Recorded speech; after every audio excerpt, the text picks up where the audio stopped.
أم حسبتم أن تدخلوا الجنة ولما يأتكم مثل الذين خلوا من قبلكم مستهم البأساء والضراء وزلزلوا حتى يقول الرسول والذين آمنوا معه متى نصر الله ألا إن نصر الله قريب صدق الله العظيم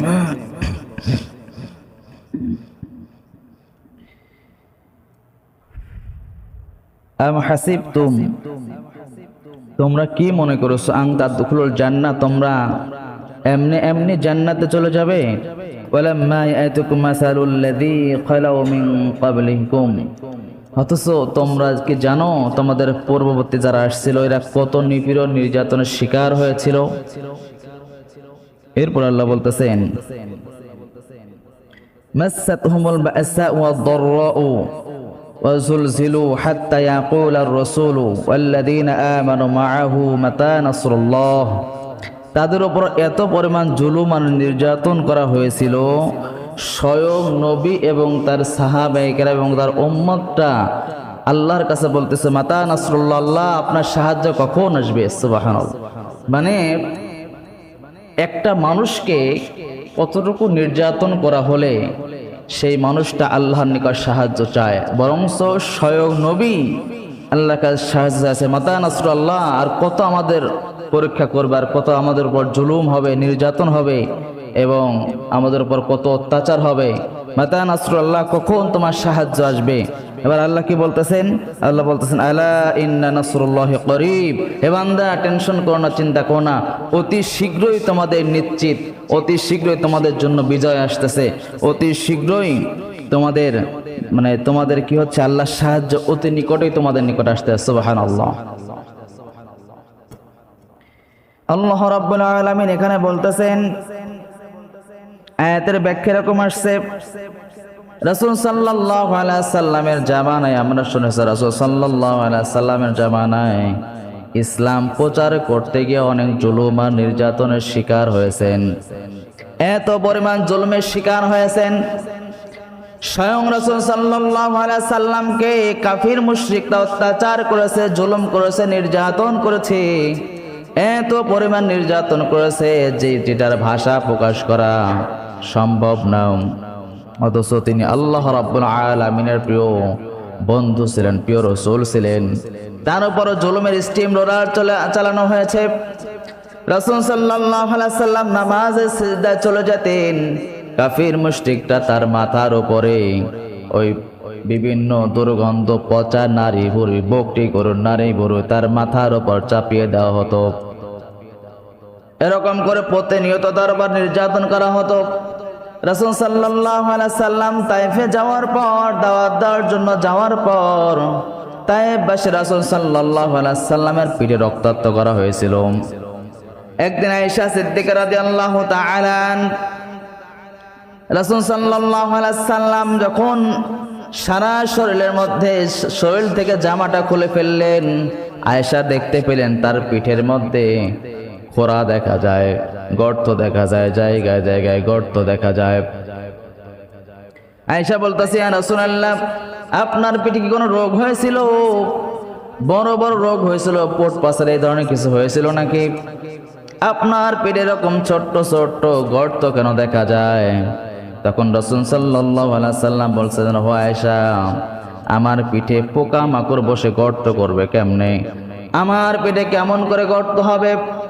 কারণ আমার পিঠে আমার শরীরে পোকা মশা মাছি পড়া হারাম ছিল। সুবহানাল্লাহ। রাসূলের গায়ে মশা মাছি পড়া হারাম ছিল, তার গায়ে আবার ফুট পাচার হবে কেমনে? রাসূল বলতেছেন আয়েশা শুনে নাও, আমার উপর মশা মাছি পড়া হারাম ছিল, তাহলে কেমন করে আমার উপর এরকম পিঠের উপর মানে খাল হয়ে যাবে, গর্ত হয়ে যাবে। তাহলে বলছেন, আয়েশা বলতেছেন, ইয়া রাসূলুল্লাহ, তাহলে পিঠের মধ্যে এরকম গর্ত কেন? রাসূল সাল্লাল্লাহু আলাইহি সাল্লাম বলছেন, তায়েফে আমি যখন দিনের দাওয়াত দেওয়ার জন্য গিয়েছিলাম, তায়েফবাসী আমাকে না বুঝে পাগল মনে করে গায়ের মধ্যে পাথর মেরে মেরে এরকম পাথর মেরে রক্তাক্ত করার পর আমার শরীর থেকে চামড়াগুলা খসে খসে পড়েছিল। রক্তাক্ত করার পর যখন পাথর দিয়ে আমার গায়ে ঢিল মেরেছিল, ওই জায়গায় গর্ত হয়ে গিয়েছিল। স্বয়ং রাসূল, যে রাসূল সাল্লাল্লাহু আলাইহি সাল্লাম আল্লাহর প্রিয় বন্ধু, রাসূল আল্লাহ যদি চাইতেন রাসূলকে একটা ফুলের টোকা দেওয়ার সাধ্য দুনিয়ার সমস্ত মানুষ একত্রিত হইলেও কিছু করতে পারত না। এরপরও তিনি এত নির্যাতন কেন সহ্য করলেন? এই আয়াতে আল্লাহ বলতেছেন, হে বান্দা, তুমি কি এমনি এমনি জান্নাতে যাবা? আমরা মনে করতেছি শুধু নামাজ পড়লেই জান্নাতে যাওয়া যায়, রোজা রাখলে জান্নাতে যাওয়া যায়, হজ যাকাত দিলে জান্নাতে যাওয়া যায়। না না, জান্নাতে যাওয়া অতটাও সহজ বিষয় না। কারণ জান্নাতের মধ্যে আল্লাহ অসংখ্য নিয়ামত রাজি দান করছেন। দুনিয়ার বুকে আপনি যত সম্পদশালী হতে চান, যত বেশি কিছু নিয়ামত ভোগ করতে চান, তত আপনার কষ্ট বেশি। একজন মানুষ একতলা বিল্ডিং করছে, তার যে কষ্ট হয়, পরিশ্রম করতে হয়। একজন লোক 10 তলা করতে গেলে তার পরিশ্রম আরো একটু বেশি হয় না কম হয়? বেশি হয়। আর একজন লোক 50 তলা বিল্ডিং করতে গেলে তার শ্রম আরো বেশি দিতে হয়। আর একজন লোক 100 তলা বিল্ডিং করতে গেলে তার শ্রম আরো বেশি দিতে হয়। তেমন আল্লাহ রাব্বুল আলামিন আপনার জন্য আমার জন্য যে জান্নাত রাখছেন, এত দামি নিয়ামত, যেন একটা ইট হবে স্বর্ণের, একটা ইট হবে রূপার, এত সুন্দর সুগন্ধি সেইখানে দেওয়া হবে, যেই সুগন্ধে দুনিয়ার বুকে যদি এক ফোঁটা ছেড়ে দেওয়া হতো, সুগন্ধের মানুষ মুগ্ধ হয়ে দিন রাত খাওয়া দাওয়া বন্ধ করে দিয়ে ওই সুগন্ধের গন্ধে তারা সবসময় মাতোয়ারা হয়ে থাকতো। সুবহানাল্লাহ। এত নিয়ামত আপনার আমার জন্য রেডি রাখছেন। শুধু নামাজ পড়লেই কে জান্নাতে যাওয়া যায়? শুধু রোজা রাখলেই কে জান্নাতে যাওয়া যায়? না না, শুধু নামাজ রোজা আদায় করলেই জান্নাতে যাওয়া যায় না। সাহাবায়ে কেরাম, রাসূল সাল্লাল্লাহু আলাইহি সাল্লাম সহ সাহাবায়ে কেরাম যখন স্টিম রোলার চালানো তাদের উপর, এক সময় সাহাবায়ে কেরাম, কোন কোন মুফাসসির বলছেন খন্দকের যুদ্ধে সাহাবায়ে কেরামদের কাফির মুশরিকরা ঘিরে ফেলে দিল, তাদের উপর অত্যাচার শুরু করেছে। আগে অত্যাচার হয়েছে। এক সময় অতিষ্ঠ সাহাবায়ে কেরাম বলতেছেন, ইয়া রাসূলুল্লাহ, ইয়া হাবিবাল্লাহ, আল্লাহ রাব্বুল আলামিনের নিকট সাহায্য কখন আসবে বলেন? আর অত্যাচার সহ্য হয় না, কত জুলুম সহ্য করব? আপনার আল্লাহ, আমার আল্লাহকে মানার পর, আপনাকে নবী বলে স্বীকার করার পর কত জুলমের শিকার হয়েছে, কত নির্যাতনের শিকার হয়েছে। ইয়া রাসূলুল্লাহ, বলেন, আপনি কি আল্লাহর কাছে একটু বলেন, আল্লাহ যেন সাহায্য পাঠায়। তখন রাসূল সাল্লাল্লাহু আলাইহি সাল্লাম একটা হাদিস বর্ণনা করলেন। রাসূল সাল্লাল্লাহু আলাইহি সাল্লাম বলছেন, আমার সাহাবায়ে কেরাম শুনে নাও, তোমরা সামান্যতম এই কঠিন শাস্তির মুখে পড়ে, সামান্য যন্ত্রণার মধ্যে পড়ে নির্যাতনের শিকার হয়ে তোমরা বলতেছো আল্লাহর সাহায্য কখন আসবে? তোমরা কে যেন তোমার পূর্বে এমন মানুষ ছিল যারা আল্লাহর বিধান মানার কারণে, রাসূলের সুন্নাত মানার কারণে আগেকার জামানার মানুষ এমন অত্যাচার করেছে। রাসূল সাল্লাল্লাহু আলাইহি সাল্লাম বলছেন, তাদের মাথার মধ্য দিয়ে করাত দিয়ে চাপ দিয়ে ধরে তার দেহ খণ্ডিত করে দেওয়া হতো। তাদের উপর সানা গায়ের মধ্যে করাত দিয়ে তাদেরকে যন্ত্রণা দেওয়া হতো। শুধু তাই রাসূল সাল্লাল্লাহু আলাইহি সাল্লাম বলছেন, আমার সাহাবায়ে কেরাম তোমরা যে নির্যাতনের শিকার হয়েছো, এর চাইতে আগেকার জামানার নবীর উম্মতরা অসংখ্য আরো বেশি নির্যাতনের শিকার হয়েছে। তারা দিনের দাওয়াত দিয়ে ইসলামের বাণী প্রচার করতে গিয়ে তারা কি করছে? তারা লোহার হাত করা পরানো হয়েছে, লোহার ওই যে চারা তৈরি করে দেওয়া হয়েছে, লোহার জাল তৈরি করে দিয়ে তাদের গায়ের থেকে চামড়া গোলা লোহা দিয়ে টেনে টেনে ছিঁড়ে ফেলা হয়েছে। এরা এত নির্যাতনের শিকার হয়েছে, আর তোমরা সামান্য নির্যাতনের শিকার হয়ে ভেঙে পড়ছো কেন? তাহলে ইসলাম মানার কারণ শুধু আজকে না, এখন না, রাসূল সাল্লাল্লাহু আলাইহি সাল্লাম জামানার পূর্বে অসংখ্য মানুষ নির্যাতনের শিকার হয়েছে শুধু ইসলাম মানার কারণে, ইসলামের দাওয়াত দেওয়ার কারণে, ইসলামের বাণী প্রচার করার কারণে। তাদেরকে করাত দিয়ে দুঃখিন্দিত করা হয়েছে, তাদের হাত পা করাত দিয়ে কেটে ফেলা হয়েছে, তাদেরকে লোহার আঙ্গারা দিয়ে গায়ের চামড়াগুলা খসে নেওয়া হয়েছে। ইসলামী দাওয়াত প্রচার করার কারণে তাদের উপর এরকম নির্যাতন হয়েছে। এই জন্য নির্যাতন আসবে, এটা স্বাভাবিক ব্যাপার। এজন্য আল্লাহ রাসূল সাল্লাল্লাহু আলাইহি সাল্লাম বলেছেন, আমার উম্মতেরা অপেক্ষা করো, ধৈর্য ধরো। যখন বান্দারা এরকম অতিষ্ঠ হয়ে গেলেন, সাহাবায়ে কেরাম এরকম টেনশনের মধ্যে পড়ে গেলেন, চিন্তার মধ্যে পড়ে গেলেন, আল্লাহর অনুগ্রহ কখন আসবে, আল্লাহর সাহায্য কখন আসবে, তখন আল্লাহ রাব্বুল আলামিন আয়াতটা নাজিল করলেন। আয়াতের মধ্যে এরকম আসছে, مستهم البأساء والضراء وزلزلوا حتى يقول الرسول والذين آمنوا معه متى نصر الله البأساء তাদের উপর অভাব এবং অনটন আসছে, অভাব এবং অনটন তাদের উপর আসছে, তাদের উপর অভাব দেওয়া হয়েছে, এমন অভাব যে তাদের খাবার ছিল না। অসংখ্য সাহাবায়ে কেরাম, অসংখ্য নবীরা অসংখ্য দিন না খেয়ে বুকে পাথর বেঁধে পেটে পাথর বেঁধে এরা জীবন যাপন করেছেন। অথচ রাসূল সাল্লাল্লাহু আলাইহি সাল্লাম অসংখ্য দিন, অগণিত দিন, মাসকে মাস তার ঘরে চুলায় আগুন জ্বলে নাই, তিনি না খেয়ে থেকেছেন, পেটে পাথর বেঁধে জীবন যাপন করেছেন। অথচ রাসূল সাল্লাল্লাহু আলাইহি সাল্লাম চাইলে সব সময় সেরা খাবার খাইতে পারতেন, কারণ খাদিজাতুল কুবরা রাদিয়াল্লাহু তাআলা সেই সময় সবচেয়ে বড় ধনী। তিনি যে চাইতেন যে খাদিজার সমস্ত সম্পদ আমি নিজের ভোগ বিলাসের জন্য ব্যয় করব, নিজের কাজে ব্যক্তিগত কাজে ব্যয় করব, তাহলে রাসূলকে কোনো অভাব অনটন গ্রাস করতে পারত না। শুধু তাই নয়, রাসূল যদি চাইতেন আমি সব সময় সুখে থাকবো, আমার উপর জুলুম আসবে না, অত্যাচার আসবে না, কোনো পৃথিবীর কোনো বাবের বেটার ক্ষমতা ছিল না। রাসূলের একটা গায়ের পশম ছেঁড়ার ক্ষমতা ছিল? ক্ষমতা কিন্তু ছিল না। সমস্ত মানুষ ঐক্যবদ্ধ হয়ে রাসূলকে একটা টোকা দেওয়ার সাহস ছিল না। অথচ সেই রাসূল সাল্লাল্লাহু আলাইহি সাল্লাম কত জুলুমের শিকার হয়েছেন, নির্যাতনের শিকার হয়েছেন। অথচ আজ আমরা যখন দেখা যায় পৃথিবীর বুকে মানুষ জুলুম নির্যাতনের শিকার হয়, ইসলামের কথা বললে তাদের উপর অত্যাচার হয়, এই মানুষগুলো তখন চামচামি শুরু করে দেয়। অথচ আল্লাহ বলছেন, বান্দা সাবধান, তোমাদের উপর বিজয় আসবে, ধৈর্য ধরো। কি ধরতে হবে? ধৈর্য। আপনি ধৈর্য হারা হয়ে যান, তাহলে আপনার জন্য অকল্যাণকর। যুগে যুগে সমস্ত নবীয়ে কেরাম, সাহাবায়ে কেরাম সহ অসংখ্য উলামায়ে কেরাম এরা জুলুমের শিকার হয়েছেন, ফাঁসির মঞ্চে ঝুলেছেন, এদেরকে বিষ প্রয়োগ করে হত্যা করা হয়েছে। ইমাম হুসাইন রাদিয়াল্লাহু তাআলা আনহু কুপায় হত্যা করা হয়েছে, শহীদ করা হয়েছে। ইমাম আবু হানিফা রাহমাতুল্লাহ আলাইহিকে জেলের মধ্যে বন্দী করে তাকে হত্যা করা হয়েছে। এরকম অসংখ্য নজির আছে যাদের উপর অত্যাচার হয়েছে, জুলুম হয়েছে, এরপর তারা ইসলাম থেকে, দিন থেকে বিন্দু পরিমাণ দূরে সরে যায় নাই। অথচ আজ আমরা কি দেখি, সামান্যতম একটু অত্যাচার হইলে জেল জুলুমের ভয়ে আমরা দল পাল্টে ফেলি, ইসলাম বিরোধী শক্তিকে আমরা সমর্থন জানাই, ইসলাম বিরোধী শক্তিকে আমরা সাপোর্ট দেই, তাদেরকে ভালোবাসা শুরু করে দেই। অথচ আমার বুঝতে হবে, যদি আমরা ধৈর্য ধারণ করতে না পারি, স্বয়ং রাসূল যদি এত নির্যাতনের শিকার হতে পারে, আমার কি হবে না? কথা বলেন, অবশ্যই হবে। তখন আল্লাহ অসংখ্য আয়াতের মধ্যে বলছেন, আমি বান্দার ঈমান যত বেশি, তাকে আমি পরীক্ষা তত কঠিন ফেলাই। ইব্রাহিম আলাইহিস সালাম, উনার কোনো কিছুর অভাব ছিল? কথা বলেন। অথচ ওনাকে জুলুমের স্টিম রোলার ওনার উপর চাপিয়ে দেওয়া হয়েছিল, ওনাকে আগুনের মধ্যে ফেলে দেওয়া হয়েছিল। মুসা আলাইহিস সালামের উপর জুলুম করা হয়। সমস্ত নবীরা যদি জুলুম সইতে পারে, এরপরও তারা যদি ইসলাম ত্যাগ না করে, ইসলাম থেকে দূরে সরে না যায়, তাহলে আমরা যদি দূরে সরে যাই, বুঝতে হবে আমাদের ঈমান নাই। কি নাই? ঈমান নাই।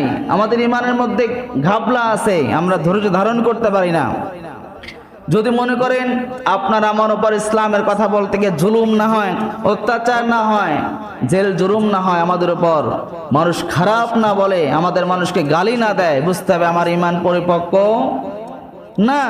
কারণ একটা আলেম দেখাতে পারবেন না পৃথিবীর ইতিহাসে যে আলেম হয়েছে, হক্কানে আলেম বা হক্কানে নবিয়ানে কেরাম বা সাহাবায়ে কেরাম যারা আসছিল, এর একটা নবী দেখাতে পারবেন না, একটা রাসূল দেখাতে পারবেন না, বা একটা সাহাবায়ে কেরাম দেখতে পারবেন না যে সত্যের পক্ষে থেকে মানে জুলুমের শিকার হয় নাই, তার উপর নির্যাতন করা হয় না, এরকম কোনো মানুষ নাই। বরঞ্চ যার ঈমান যত মজবুত, তার বিরুদ্ধে লোক তত বেশি, তার বিরুদ্ধে লোক তত বেশি। আল্লাহ পাক রব্বুল আলামিন বান্দাকে পরীক্ষা করবেন। যার ঈমান যত মজবুত তার পরীক্ষা তত কঠিন হয়। এই জন্য যদি আমরা শুধু নামাজ পড়ে আর আল্লাহ আল্লাহ করি, আর যদি মনে করি সত্য কথা বললে আমার উপর অত্যাচার আসতে মানুষ খারাপ বলতে পারে, তাহলে না না, সত্য কথা বলা যাবে না। বুঝতে হবে আমার ঈমান নাম হচ্ছে মুনাফিক। কি আমি মুনাফিক? আমার মধ্যে ঈমান নাই। এই জন্য আল্লাহ বলছেন, হাসিবতুম হা বান্দা, অত সুন্দরকে জান্নাতে যাওয়া তোমরা কি মনে করছো জান্নাতে এমনি এমনি চলে যাবে? না, জান্নাতে যাওয়ার জন্য তোমাকে কষ্ট স্বীকার করতে হবে, তোমাকে জুলুমের শিকার হতে হবে, তোমার উপর অত্যাচার আসবে, বিপদ আসবে, মুসিবত আসবে। আল্লাহ বলতেছেন এই বান্দাকে মাঝে মাঝে পরীক্ষা করি, অসংখ্য উপায়ে বান্দাকে পরীক্ষা করি। ওলামায়ে কেরাম এখানে কয়েকটা কারণ লিখছে বান্দাকে আল্লাহ কিভাবে পরীক্ষা করেন। বিভিন্ন আয়াতে বিভিন্ন ব্যাখ্যা আছে, এক এক সময় আল্লাহ এক এক রকম বান্দাকে পরীক্ষা করেন। তবে এখানে কয়েকটা কারণ বলি। এক নাম্বার, যারা দ্বীনের দাওয়াত ইসলামের কথা বলে তাদের উপর এক নাম্বার সমস্যা প্রথমে চেষ্টা, তাদের নামে অপবাদ দেওয়া হয়, মিথ্যা অপবাদ দেওয়া হয় যে এই লোকটা জঙ্গি, এই লোকটা ইসলাম বিরুদ্ধে শক্তি। এদের বিশ্বের বুকে তালেবান, মৌলবাদী সহ বিভিন্ন অপবাদ এদের মধ্যে প্রচার করা হয়। এটা আল্লাহর কথা, যারা ইসলামের বাণী প্রচার করে এদের প্রথম, এই ইহুদি নাসারাদের ইসলাম বিদ্বেষীর প্রথম টার্গেট এদের মধ্যে অপবাদ তৈরি করে দেওয়া, এদের বিরুদ্ধে বাজে কথা বলা, বাজে কথা বলে সমাজের মানুষের মধ্যে এদের থেকে ডিভাইডেড করে দেওয়া, সমাজের মানুষের মধ্যে কালারিং করে দেওয়া। এই জন্য মাঝে মাঝে দেখা যায় মানুষ আলেমের নামে বদনাম করে, অমুক আলেম এই অন্যায় করেছে, এই খারাপ কাজ করেছে, অথচ সত্য তথ্য যাচাই করতে গিয়ে দেখা যায় ওই আলেম ওইটার সাথে জড়িতই না, সম্পূর্ণ মিথ্যা বানোয়াটা ধোঁকাবাজি দিয়ে তাদেরকে মানুষের মধ্য থেকে বিচ্ছিন্ন করার ষড়যন্ত্র করে এরা। 2 নম্বর, এদের বিরুদ্ধে ঠাট্টা বিদ্রুপ করা হয়। যারা ইসলামের কথা বলে, যারা নামাজ পড়তে চায়, আল্লাহর বিধান মানতে চায়, এদেরকে ঠাট্টা বিদ্রুপ করা হয়। ঠাট্টা বিদ্রুপ করে মানুষ, ইসলাম মানতে গিয়ে মানুষ কত বাজে কথা বলে, কত খারাপ কথা বলে। তাহলে যারা শয়তান, এদের 2 নম্বর কাজ কি? যারা ইসলাম মানতে চায় এদের বিরুদ্ধে ঠাট্টা বিদ্রুপ করে, এদেরকে খারাপ ভাষায় গালিগালাজ করে। 3 নম্বর, এদের উপর শারীরিক ও মানসিক নির্যাতন করা হয়। যারা দ্বীনের কথা বলে, ইসলামের কথা বলে, এদের উপর শারীরিক এবং মানসিক নির্যাতন করা হয়।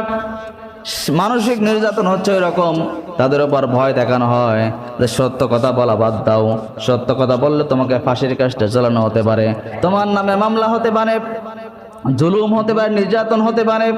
এরকম তাদের উপর মাথার মধ্যে টর্চার করা হয়, ব্রেন ওয়াশ করা হয় যে খবরদার সত্য কথা বল। মানে যেমন আবু হানিফা রাহমাতুল্লাহ আলাইহি বলছিল, হ্যাঁ আবু হানিফা তুমি যদি এইভাবে কথা বলতে চাও তোমাকে প্রয়োজনে আমরা হত্যা করে ফেলবো, কিন্তু আবু হানিফা কিন্তু এরপর সত্য থেকে পিছু হটে নাই, উনি সত্যের পথে থেকেছেন। 3 নাম্বার যেটা বলতেছিলাম, শারীরিক ও মানসিক নির্যাতন করা হয়। অসংখ্য আলেমকে আজ সত্য কথা বলার জন্য শুধু বাংলাদেশ নয়, পৃথিবীর মধ্যে তারা শারীরিক ও মানসিক নির্যাতনের শিকার হয়েছে, হচ্ছে, ভবিষ্যতেও হবে, ভবিষ্যতেও হবে, শিকার নির্যাতনের শিকার হবে এরা। অত্যাচার আমরা দেখি ইরান, ইরাকের মধ্যে অসংখ্য আলেমকে নির্যাতনের শিকার করা হয়, বাংলাদেশও সেগুলা হয়েছে, ভবিষ্যতে হবে। এর থেকে যদি মনে করি না পিছুদান দেওয়া লাগবে, এর থেকে দূরে সরা লাগবে, তাহলে বুঝতে আপনার ঈমান নেই, আপনি আমি কি মুনাফিক। এরপরে 4 নাম্বার,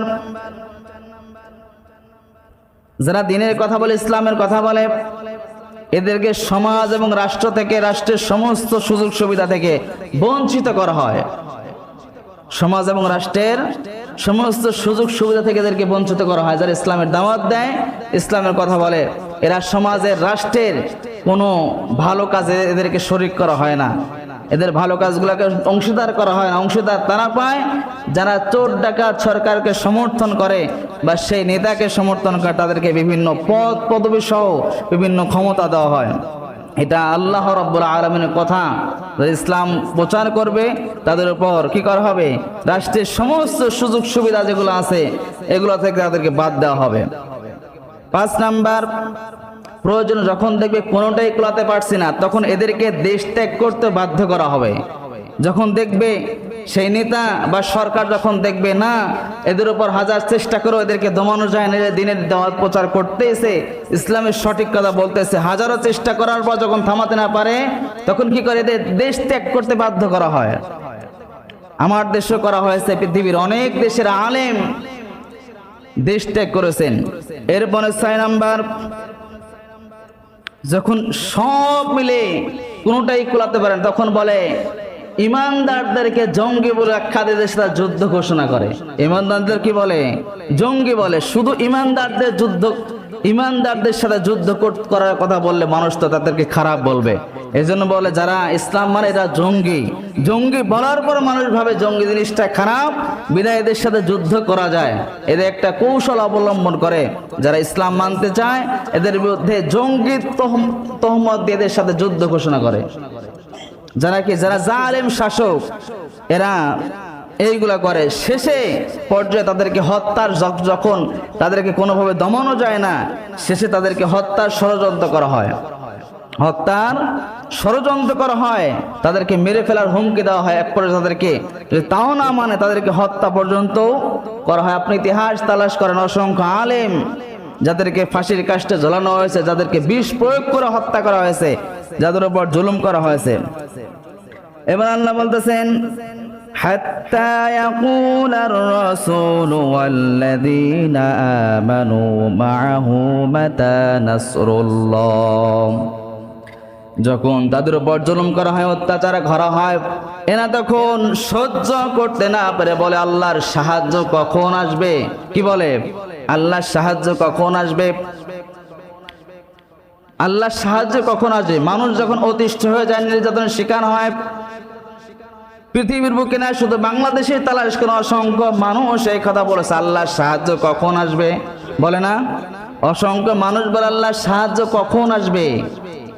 মানুষ অতিষ্ঠ হয়ে গিয়েছিল, মানুষ বলে আল্লাহর সাহায্য কখন আসবে। বারবার যখন মানুষগুলো বলে আল্লাহর সাহায্য কখন আসবে, এই আয়াতের সাথে বর্তমান প্রেক্ষাপট হুবহু মিলে যায়, হুবহু মিলে যায়। 100তে 100 বর্তমান প্রেক্ষাপট আয়াত 100তে 100 মিলে যায়। এখনো অসংখ্য মানুষ বলতেছিল আল্লাহর সাহায্য কখন আসবে, মাতা নাসরুল্লাহ। আল্লাহ তুমি কি এই জুলুম থেকে আমাদের বাঁচাবা না? এই নির্যাতন থেকে কি আমাদের বাঁচাবা না? আল্লাহ তোমার সাহায্য কখন আসবে? অসংখ্য মানুষ এই কথাগুলা এখনো বলতেছিল। এবার আল্লাহ কি বলে দেখেন, আল্লাহ বলছে আলা ইন্না নাসরুল্লাহি করিব। হ্যাঁ বান্দা ধৈর্য ধরো। কি করো? কথা বলেন, ধৈর্য ধরো, ধৈর্য ধরো। কি বলতেছেন? আলা ইন্না নাসরুল্লাহি করিব, ধৈর্য ধরো, অবশ্যই আমি আল্লাহ তোমাদেরকে সাহায্য করব। সুবহানাল্লাহ। তাহলে পিছু হওয়া যাবে না। এখন আমাদের সমস্যা কোনটা? আমরা বলছি যে আজ আমার উপর সমস্ত দেশের আমাকে দায়িত্ব দেওয়া হয় না, আমাকে পদে রাখা হয় না, আমি ইসলামের কথা বললে আমাকে বিভিন্ন জায়গা থেকে অপমান করা হয়, আমার নামে মিথ্যা মামলা দেওয়া হয়। কি করা যায়? তাহলে ওই দলে যোগ দেই। তাহলে সে কি? মুনাফিক। এইটা আমাদের শিক্ষা, এইটা আমাদের শিক্ষা। বরঞ্চ বুঝতে হবে যারা অবৈধ উপায়ে, যারা স্বৈরাচারী, এরা পৃথিবীতে কোনোদিন স্থায়ী হয় নাই, পৃথিবীতে কোনোদিন এর স্থায়ী হয় নাই। আমরা যদি তালাশ করি, নমরুদের নাম শুনছেন? নমরুদ উনি ছিল স্বৈরাচারী। উনি 400 বছর ক্ষমতা দখল করেছিল। কয় বছর? 400 বছর ক্ষমতা দখল করেছিল নমরুদ। ওনার এত পাওয়ার ছিল, উনি দুনিয়ার সমস্ত মানুষকে দমন করেছিল।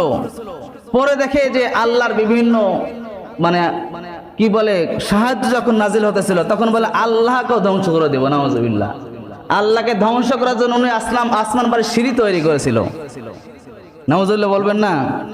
কি তার পাওয়ার কথা! আল্লাহকে ধ্বংস করার জন্য যে আসমানের সিঁড়ি তৈরি করব, আসমানে উঠে আল্লাহর বিচার করব। নাউজুবিল্লাহ। এ কি কম স্বৈরাচারী? কথা বলেন। আসমানের সিঁড়ি তৈরি করেছিল। হিসাব মিলে আপনাদের?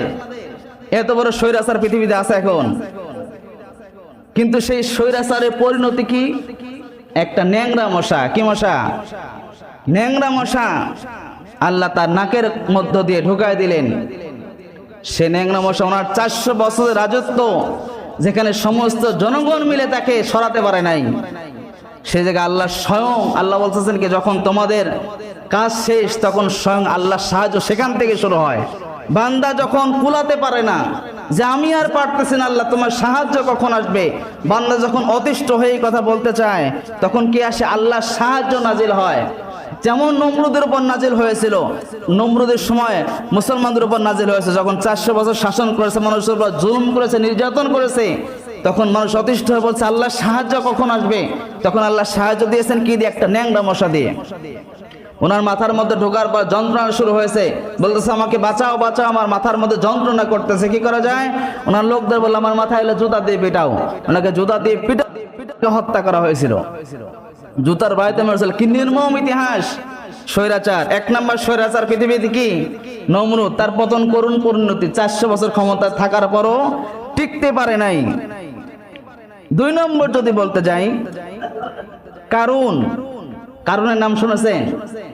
উনি এত মঠের সম্পদ ছিল যে সম্পদ দেখাশোনা করার জন্য, সম্পদ যেসব ঘরে রাখতো, এই সম্পদের চাবি রাখার জন্য একদল সৈন্য তৈরি করেছিল, যেটা দেশের মধ্যে সবচেয়ে শক্তিশালী মানুষ, এদের বেছে বেছে একটা টিম তৈরি করেছিল।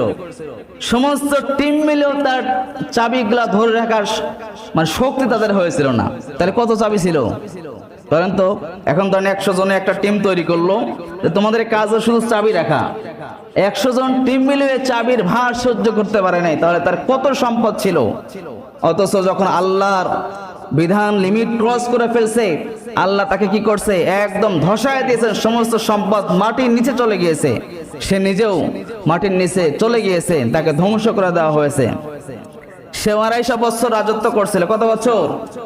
250 বছর জোর করে স্বৈরাচারী শাসক হিসেবে তাকে 2 নম্বর হিসেবে গণনা করা হয়, কিন্তু এরপরও তার কি হয়েছিল, পতন হয়েছিল।